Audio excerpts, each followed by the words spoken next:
Hello everyone, আসসালামু আলাইকুম। সবাই কেমন আছো? আশা করি সবাই ভালো আছো। আল্লাহর অশেষ রহমতে আমিও আলহামদুলিল্লাহ ভালো আছি।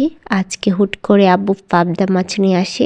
এটাকে আমরা পাবদা মাছে বলে থাকি। তোমরা কে কি বাসায় বলে থাকো তা আমি জানি না। তো আমরা এটাকে পাবদা মাছ হিসেবে চিনে থাকি। তো আব্বু যখন নিয়ে আসে আমি আর আম্মু মাছগুলো জটপট করে কেটে নিই, কারণ এই মাছটা যত দেরি করে কাটা হয় তত নরম হয়ে যায়। তাই ভেবেছি আমি এটাকে আজকে ভাজি করব, তাই আম্মুকে আর দেইনি হাত দেওয়ার জন্য। তাই আমি মাছটি ভালোভাবে ধুয়ে নেওয়ার পর সেখানে লবণ, হলুদ, ধনিয়া আর মরিচ এগুলো দিয়ে আমি ভালোভাবে মাছগুলোকে মেখে নিব, কারণ মেখে নিলে মাছের ভিতরে মশলাটা যাবে। কিছুক্ষণের জন্য রেখে দেওয়ার পর আমি চুলাটা জ্বালিয়ে নিব। এই তো যখন আমার তেলটা গরম হয়ে গিয়েছে তখন আমি এক একটা করে মাছ দিয়ে দিব। আর মাটির চুলা রান্না তো কি বলবো, যা খেতে মজা হয় না, অনেক ভালো লাগে আমার কাছে। তো আমরা মাছটা ভেজে নেওয়ার পরই গরম গরম ভাত খেতে বসে পড়বো, কারণ এখন শীতের মধ্যে গরম গরম ভাতের সাথে এরকম একটা ভাজি হলে আসলে জমিয়ে ভাত খাওয়া যায়। এই তো আমার মাছ ভাজি করাও শেষ। আমি অনেকগুলো ভাতেও নিয়ে নিয়েছি আর 2টা মাছ নিয়ে নিয়েছি। ওটা শেষ পর্যন্ত দেখার জন্য অসংখ্য ধন্যবাদ। আল্লাহ হাফেজ।